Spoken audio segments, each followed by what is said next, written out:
بنورنا الدنيا وننشر في الفضاء أملا ونعلي عزم همتنا فمن طلب العلا وصل. رب العالمين والعاقبة للمتقين والصلاة والسلام على سيد الأنبياء والمرسلين سيدنا وحبيبنا وحبيب رب العالمين محمد وعلى آله وأصحابه ومن هدى بهديه إلى يوم الدين.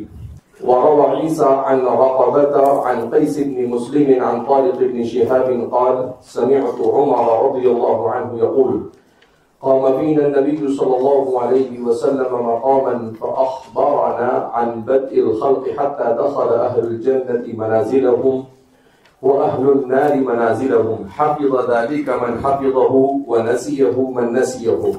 امام بخاری نے اس روایت کو تعلیقاً نقل کیا ہے، البتہ امام طبرانی نے المعجم میں اپنی سند متصل کے ساتھ اس سند کو ذکر کیا ہے۔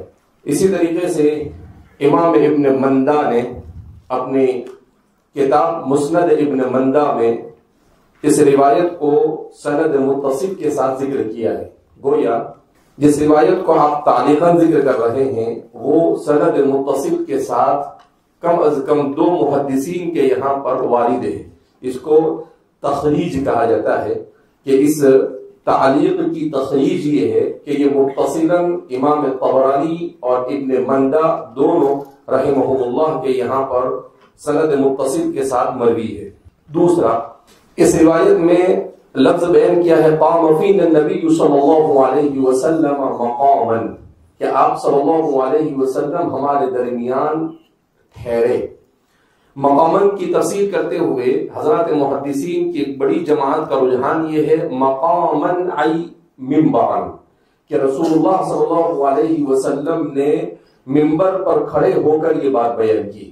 اب آپ صلی اللہ علیہ وسلم کی ان تفصیلات کو حضرات صحابہ کرام رضوان اللہ تعالیٰ مجمعین میں سے متعدد صحابہ نے بیان کیا۔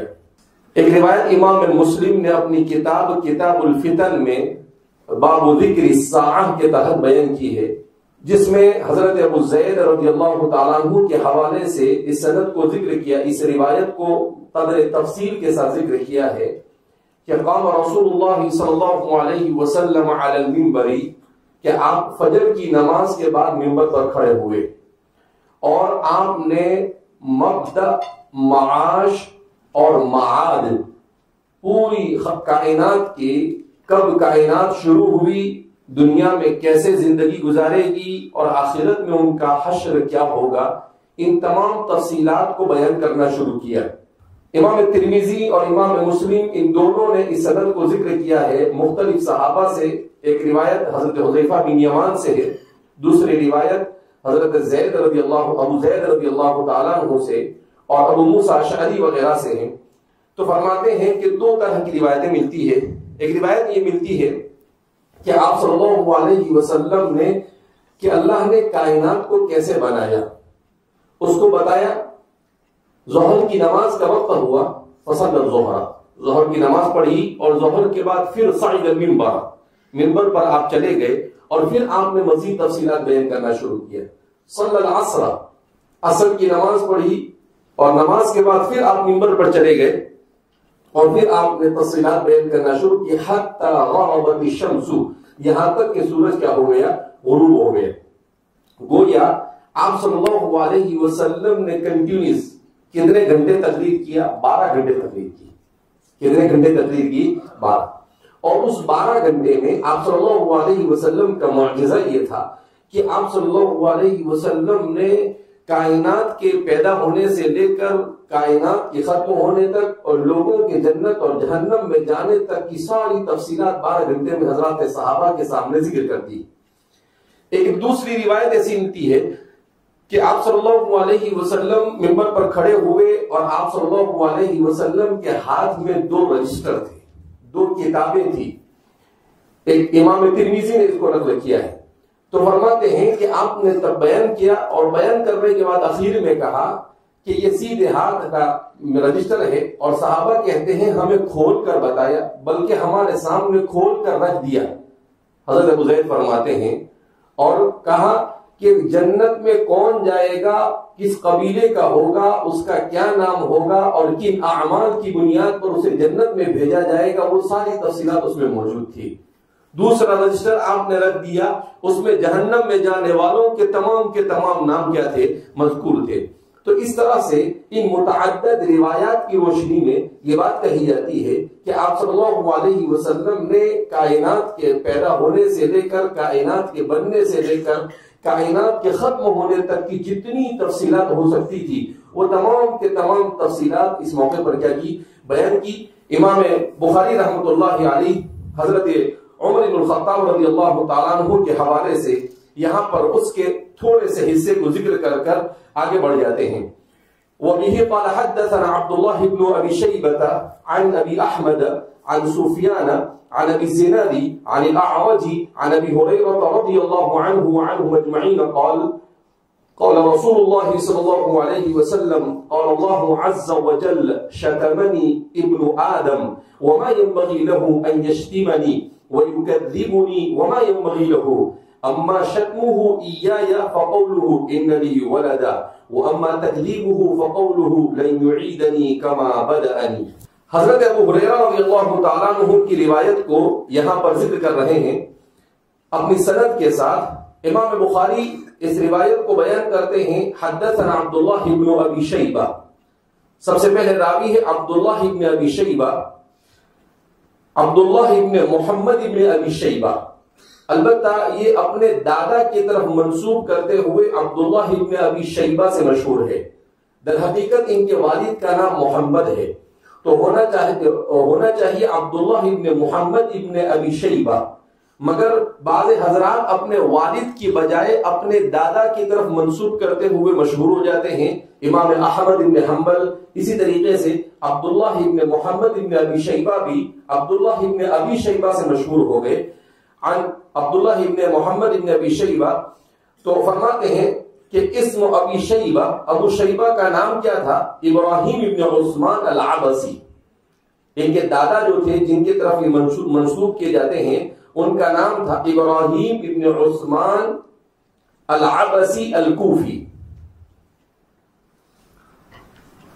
عن ابی احمد، وہ روایت کرتے ہیں ابو احمد سے۔ اب چونکہ ابو احمد نام کے متعدد راوی، بے شمار راوی پائے جاتے ہیں، یہاں پر ابو احمد سے کون مراد ہے؟ تو فرماتے ہیں یہاں پر ابو احمد سے مراد محمد بن عبداللہ الازدی، یہاں پر ابو احمد سے مراد محمد بن عبداللہ الازدی۔ عن ابی احمد محمد بن عبداللہ الازدی عن سفیان، وہ روایت کرتے ہیں حضرت سفیان ثوری رضی اللہ تعالیٰ عنہ سے۔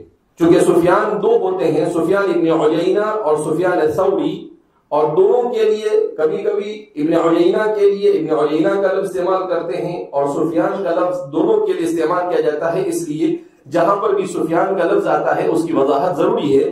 یہاں پر سفیان سے مراد امام سفیان ثوری ہے۔ عن ابی الزنادی، وہ روایت کرتے ہیں ابو الزناد سے۔ ابو الزناد یہ بھی اپنی کنیت سے مشہور ہو گئے، جبکہ ان کا نام ہے عبداللہ ابن ذکوان، عبداللہ ابن ذکوان۔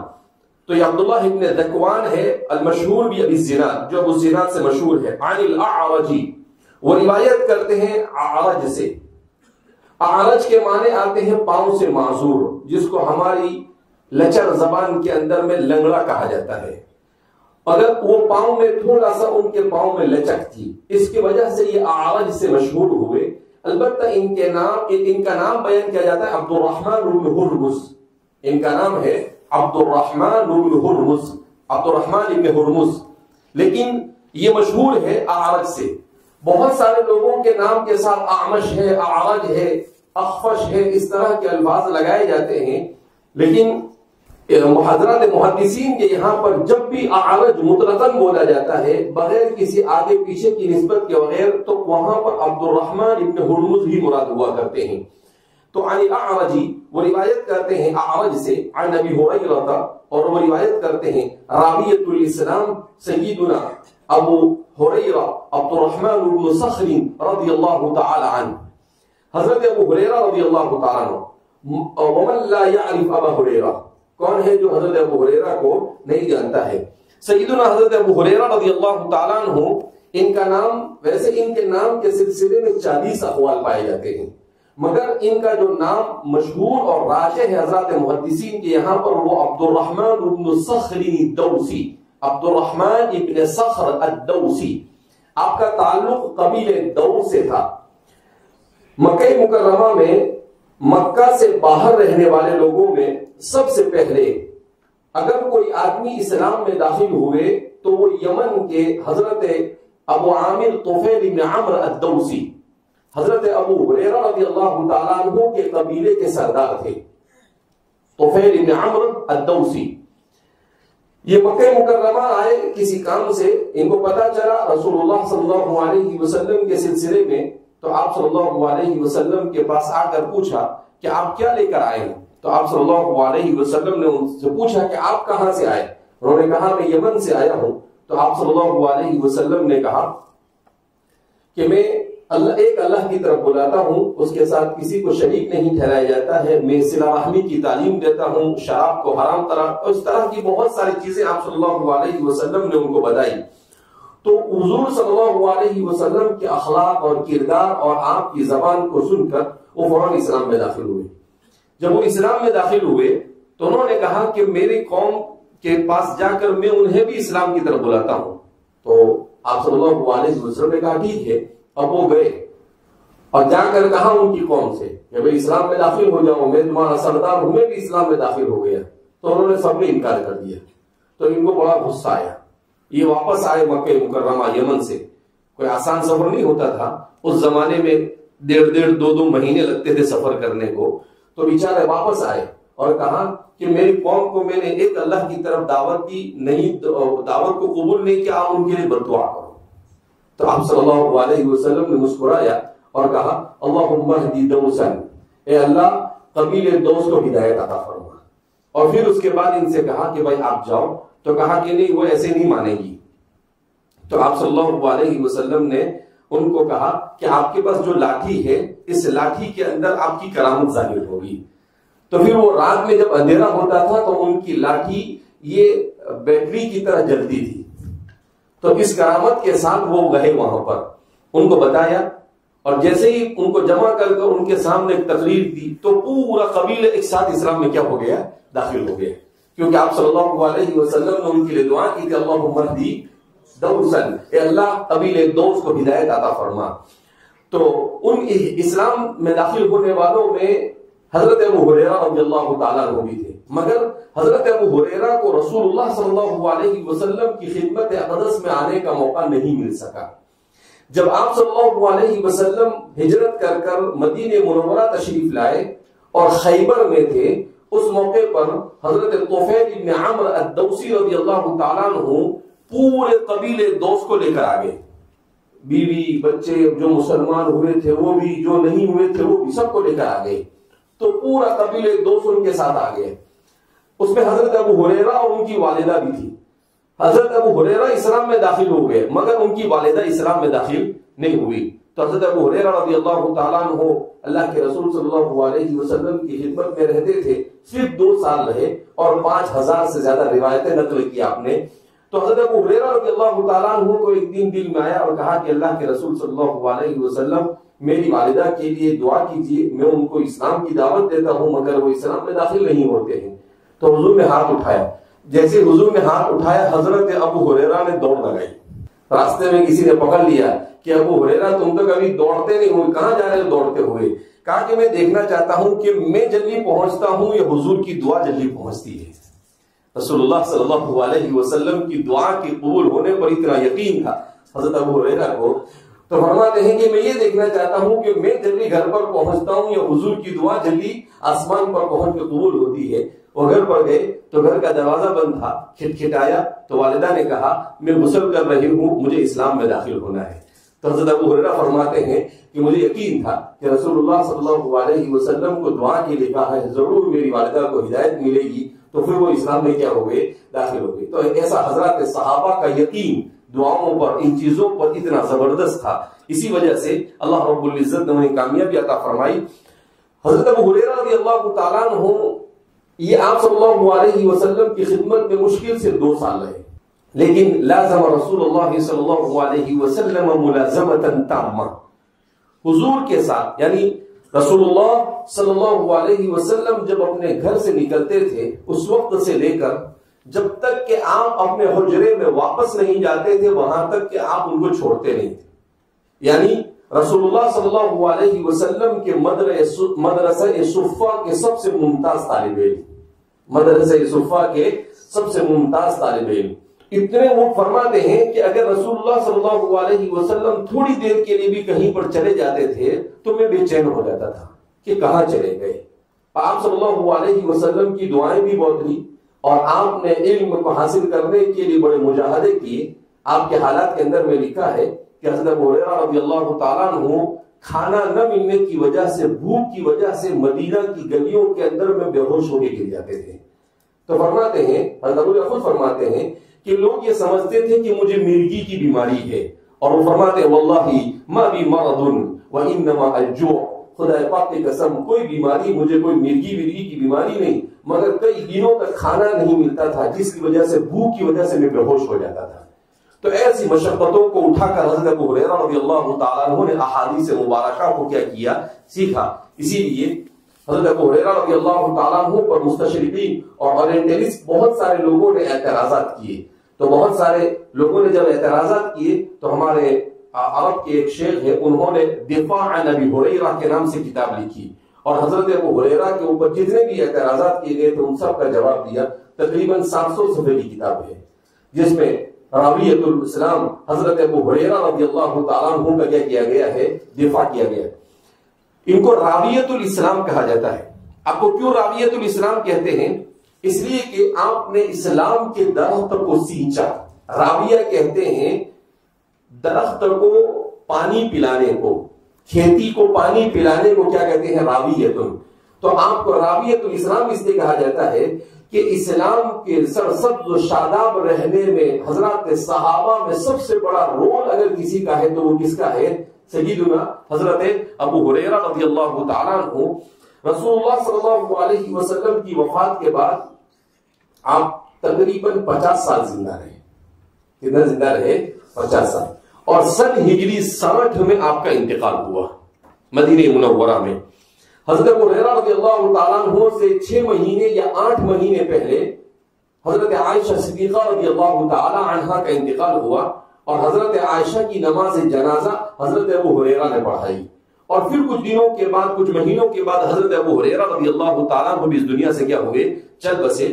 بہرحال حضرت ابو ہریرہ فرمایا کرتے تھے کہ یہ تو میں نے حضور سے جو سن رکھا ہے اس میں سے صرف ایک تھیلی کھولی ہے، اگر دوسری 2 تھیلی یعنی اور بہت ساری حدیثیں اگر میں تمہیں بیان کروں تو ایسے ایسے حالات قیامت کے اور ایسی ایسی تفصیلات حضور نے بیان کی ہے کہ اگر وہ میں تمہیں بیان کروں تو تمہارا دماغ پھٹ جائے گا اور تمہارا دماغ کام کرنا کیا کر دے گا، چھوڑ دے گا. بہرحال تو عن ابی ہریرہ رضی اللہ عنہ 5300 سے زیادہ روایتیں حضرت ابو ہریرہ رضی اللہ تعالیٰ عنہ سے مروی ہے.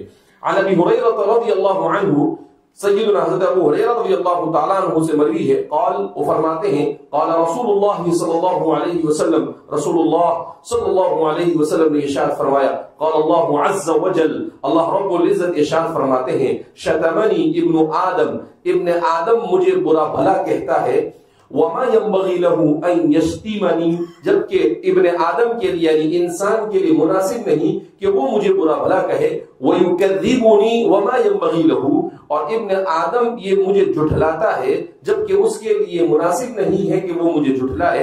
اما شتمه اياي، اور بہرحال ابن آدم کا مجھے برا بھلا کہنا، فقوله، تو اس کا یہ کہنا، ان لي ولدا، کہ میرے لیے اولاد ہے، وہ اما تکذیبہ، اور اس کا میری تکذیب کرنا، فقولہ، تو اس کا یہ کہنا، لن یعیدنی کما بدأنی، کہ ہرگز اللہ مجھے دوبارہ زندہ نہیں کر سکتا ہے، کما بدأنی، جیسا کہ اس نے مجھے پہلی مرتبہ پیدا کیا. اسی مناسبت سے اسی روایت کے اس آخری جملے کی وجہ سے اس روایت کو یہاں پر ذکر کیا ہے. بہرحال اس روایت میں کیا فرماتے ہیں، اس روایت کو حدیث قدسی کہتے ہیں، جہاں پر روایت میں آئے قال اللہ عز وجل، اللہ فرماتے ہیں، اور وہ قرآن کا حصہ نہ ہو تو پھر اسے حدیث قدسی کہا جاتا ہے. تو پھر کیا کہا جاتا ہے؟ اسے حدیث قدسی. حدیث قدسی کا کیا مطلب ہوتا ہے؟ حدیث قدسی کا مطلب یہ ہوتا ہے کہ رسول اللہ صلی اللہ علیہ وسلم کسی چیز کو اللہ رب العزت کے حوالے سے بیان کرے کہ اللہ نے یہ کہا، یا اللہ کہتے ہیں کہ میں یہ کہتا ہوں. تو اس طرح کے الفاظ سے جسے بیان کرتے ہیں اسے حدیث قدسی کہا جاتا ہے. تو اس میں بھی کیونکہ حضور فرما رہے ہیں قال اللہ عز وجل، اللہ رب العزت نے ارشاد فرمایا شتمنی ابن آدم، انسان مجھے گالی دیتا ہے، مجھے برا بھلا کہتا ہے. اللہ فرماتے ہیں وما ينبغي له يشتمني، جبکہ انسان کے لیے روا نہیں، جائز نہیں، حلال نہیں، درست نہیں کہ وہ مجھے برا بھلا کہے. وَيُكَذِّبُنِي وَمَا يَنبَغِي لَهُ، وہ مجھے جھٹلاتا ہے جبکہ اس کے لیے بالکل مناسب نہیں تھا کہ وہ مجھے جھٹلائے. اب بات سمجھ میں نہیں آ رہی تھی کہ اللہ رب العزت کیا فرمانا چاہتے ہیں، تو اللہ نے خود اس کی تشریح کی. اما شتمہ ایایا، اور اس کا مجھے برا بھلا کہنا. سب یسب کے معنی عربی زبان کے اندر میں آتے ہیں گالی دینا، اور شتم یشتم اس کے معنی عربی زبان کے اندر میں آتے ہیں برا بھلا کہنا، کسی کو اچھے الفاظ سے یاد نہ کرنا. تو فرماتے ہیں کہ اللہ فرماتے ہیں کہ وہ مجھے برا بھلا کہتا ہے، اس کا مطلب کیا ہے؟ تو کہا فقولہ ان لی ولدا، کہ وہ میرے لیے اولاد کو ثابت کرنے کی ناکام کوشش کرتا ہے. وقالت اليهود عزير ابن الله، وقالت النصارى المسيح ابن الله، وقال كفار مكة الملائكة بنات الله، کہ یہودیوں نے حضرت عزیر کو اللہ کا بیٹا بنا دیا علیاذ باللہ، عیسائیوں نے حضرت عیسیٰ کو اللہ کا بیٹا بنا دیا، کفار مکہ نے فرشتوں کو اللہ کی بیٹیاں بنا دیا. اور ہم جس دور سے گزر رہے ہیں اس دور میں ہم دیکھتے ہیں، جیسے ہم ہندوستان میں ہیں تو ہمارے ہندوستان میں بھی کوئی رام کو اللہ کے ساتھ شریک ٹھہرا رہا ہے، کوئی لکشمن کو اللہ کے ساتھ شریک ٹھہراتا ہے، کوئی ہنومان کو اللہ کے ساتھ شریک ٹھہراتا ہے، کوئی کالی ماں کو شریک ٹھہراتا ہے، کوئی بدھ مذہب والے بودھا کو اللہ کے ساتھ شریک ٹھہراتے ہیں. تو طرح طرح کی کہ ہندوستان کے ہندوؤں کے 33 کروڑ معبود ہیں. کتنے معبود ہیں ان کے؟ 33 کروڑ. یہ وہ کیا نام ہے، وحید الدین خان صاحب، انہوں نے اپنی کسی کتاب میں لکھا کہ ایک ہندوؤں کے جس نے ہندو مذاہب کے اوپر پی ایچ ڈی کی تھی، میں نے اس سے پوچھا کہ بھئی یہ تمہارے کتنے معبود ہیں؟ تو اس نے کہا کہ تقریباً 33 کروڑ جیسے بنتے ہیں. کتنے بنتے ہیں؟ سارے جتنے ہندو فرقے مذاہب وغیرہ سب ہے ان سب کو جمع کرو تو 30-33 کروڑ سے کم ہوتے نہیں، یعنی زیادہ ہو سکتے ہیں لیکن اس سے کم نہیں ہو سکتے ہیں. اللہ رب العزت فرماتے ہیں کہ انسان میرے لیے اولاد کو ثابت کرتا ہے، جبکہ مجھے اولاد کی کیا ضرورت ہے؟ اولاد کی ضرورت کس کو ہوتی ہے؟ اولاد کیوں ہوتی ہے؟ اللہ انسان کو اولاد دو وجہ میں سے، دو وجوہات کی وجہ سے دیتا ہے. ایک تو اللہ انسان کو اولاد اس لیے دیتا ہے تاکہ بڑھاپے میں وہ اس کا سہارا بن سکے. ایک تو اولاد کیوں دیتا ہے؟ تاکہ بڑھاپے میں اولاد اس کا کیا بن سکے؟ سہارا بن سکے. دوسرا اولاد کیوں دیتا ہے؟ تاکہ انسان کی نسل چل سکے، تاکہ انسان کی نسل کیا ہو سکے؟ چل سکے. اب اللہ کو بڑھاپا آتا ہے؟ نہیں آتا ہے، تو اللہ کو اولاد کی ضرورت ہے؟ نہیں. اللہ رب العزت کو اپنی نسل چلانے کی ضرورت ہے؟ نہیں ہے، تو اللہ کو اولاد کی ضرورت ہے؟ نہیں. جب اللہ کو اولاد کی ضرورت نہیں ہے اور اس کے باوجود انسان اللہ کے لیے اولاد ٹھہرانے کی کوشش کرتا ہے تو اللہ فرماتا ہے کہ گویا کہ انسان اپنی طرح العیاذ باللہ اللہ کو بھی محتاج اور ضرورت مند سمجھتا ہے. تو اللہ رب العزت کو کوئی فرق نہیں پڑتا ہے، مگر انسان کفر اور شرک اور اس طرح کی چیزیں کر کر خود اپنے آپ کو اللہ کی نگاہ میں کیا کر دیتا ہے؟ گرا دیتا ہے. اسی طرح سے فرمایا اما تکذیبہ، اور اس کا تکذیب کرنا، فقولہ، تو اس کا کہنا لن یعیدنی کما بدأنی. یہ ہے ترجمۃ الباب. کیا کہتے ہیں اس میں؟ ہمارے زمانے کے ایتھیسٹ اور ملحد اور دہریہ سارے لوگ آ گئے. اللہ کے رسول صلی اللہ علیہ وسلم کی تعلیمات کتنی جامع ہوا کرتی تھی. کیا فرمایا؟ لن یعیدنی کما بدأنی. کہا کہ ہرگز اللہ مجھے دوبارہ زندہ نہیں کر پائے گا، کما بدأنی، جیسے اس نے مجھے پہلے بنایا۔ وہ کیا کہتا ہے؟ عجیب الٹی کھوپڑی ہے، اس بات کو مانتا ہے کہ اللہ نے مجھے بنایا، لیکن اس بات کو نہیں مانتا ہے کہ اللہ مجھے مرنے کے بعد دوبارہ زندہ کرنے پر کیا ہے؟ قادر ہے۔ یہ کفار مکہ کی مینٹیلٹی ایسی تھی، اور میں نے کہا کہ ہمارے زمانے میں الٹا ہو گیا ہے۔ ہمارے زمانے میں کیا ہو گیا؟ الٹا۔ ہمارے زمانے میں کیا کہتے ہیں کہ انسان کا بن جانا، کائنات کا بن جانا تو کیسا ہے؟ کوئی اتنا مشکل نہیں ہے، اور نہیں تو وہ مشکل ہے، اس کو مشکل بنا دیا انہوں نے، کائنات کے مسئلے کو بہت پیچیدہ بنا دیا نشأۃ الکون کو، لیکن دوبارہ زندہ ہونے کو انہوں نے آسان سمجھا ہے۔ دوبارہ زندہ ہونے کو کیا سمجھا انہوں نے؟ میں نے آپ کو بتایا تھا نا اس سے پہلے کہ امریکہ کے اندر میں کیریونیکس کے نام سے کمپنیاں ہیں، تو وہ کیریونیکس کیا کرتی ہے کہ آپ مر گئے تو آپ کی لاش ہمارے پاس دے دو، ہم اس کو برف کے اندر میں رکھیں گے، اور جب سائنس ترقی کر کے اس نتیجے پر پہنچے گی کہ مردوں کو زندہ کر سکتی ہے تو آپ کو ہم دوبارہ زندہ کریں گے، تیرا باپ بھی زندہ کرنے والا ہے نہیں۔ لیکن وہ اب ان کو ماننا ہے ایسا، ان کا ایکسپٹیشن ایسا ہے، وہ ایسا تصور کرتے ہیں کہ بھئی ہم مردوں کو زندہ کرنے پر کیا ہو جائیں گے؟ قادر۔ لاکھوں کروڑوں روپے اس کے لیے کیا کرتے ہیں؟ وہ خرچ کرتے ہیں۔ وبه قال حدثنا قتيبة قال حدثنا مغيرة بن عبد الرحمن القرشي عن ابي الزناد عن الاعرج عن ابي هريرة رضي الله عنه وعنهم اجمعين قال قال رسول الله صلى الله عليه وسلم لما قضى الله الخلق كتب في كتابه فهو عنده فوق العرش ان رحمتي غلبت غضبي۔ اب آگے کی روایت ہے، مختصر سی روایت ہے، حدثنا قتيبة، امام بخاری اپنے شیخ قتیبہ سے روایت نقل کرتے ہیں اور وہ بیان کرتے ہیں حدثنا مغیرۃ بن عبد الرحمن القرشی، وہ روایت کرتے ہیں مغیرہ بن عبد الرحمن القرشی سے، دونوں کا تذکرہ اس سے پہلے ہو چکا ہے۔ عن ابی الزناد، وہ روایت کرتے ہیں ابو الزناد سے عبداللہ بن زکوان، اس سے پہلے بھی ان کا ذکر ہوا ہے۔ عن الاعرج عبد الرحمن بن ہرمز، وہ روایت کرتے ہیں اعرج سے۔ عن ابی ہریرہ، وہ روایت کرتے ہیں راویۃ الاسلام سیدنا و سید هذه الامہ، حضرت ابو ہریرہ رضی اللہ تعالی عنہ سے، قال، فرماتے ہیں قال رسول اللہ صلی اللہ علیہ وسلم، رسول اللہ صلی اللہ علیہ وسلم نے ارشاد فرمایا لما قضى اللہ الخلق، جب اللہ رب العزت نے مخلوق کو پیدا کرنے کا فیصلہ کر لیا، کتب فی کتابہ، تو اللہ رب العزت نے لوح محفوظ میں سب کچھ لکھ دیا، تو اللہ نے لوح محفوظ میں سب کچھ لکھ دیا۔ فہو عنہ فوق العرش، اور وہ لوح محفوظ اللہ کے پاس عرش کے اندر، عرش کے پاس ہے۔ فہو عنہ، اللہ کے پاس ہے عرش کے اوپر۔ یہاں پر عند سے مراد عرش کے اوپر ایسا نہیں ہے، اسی لیے ہمارے محدثین فرماتے ہیں العندیۃ لیست مکانیہ، کہ یہاں پر عندہ سے مکان کے اعتبار سے عرش کے اوپر ہونا مراد نہیں ہے، بلکہ اشارہ اس بات کی طرف کہ لوح محفوظ میں اللہ نے سب کچھ لکھا ہے، اور وہ لوح محفوظ اللہ کے عرش کے پاس ہے، اللہ کے عرش کے اوپر ہے، یہ مطلب اس کا مراد نہیں۔ کیوں کہ عرش کے اوپر تو اللہ کے علاوہ کوئی نہیں، عرش کے اوپر تو اللہ کے علاوہ کوئی نہیں، جو کچھ ہے عرش کے نیچے ہے۔ لہذا عندیہ سے مراد یہاں پر صرف قرب ہے کہ عرش کے آس پاس میں کہیں پر ہے، وہ عرش کے اوپر اس کو رکھا گیا نہیں ہے۔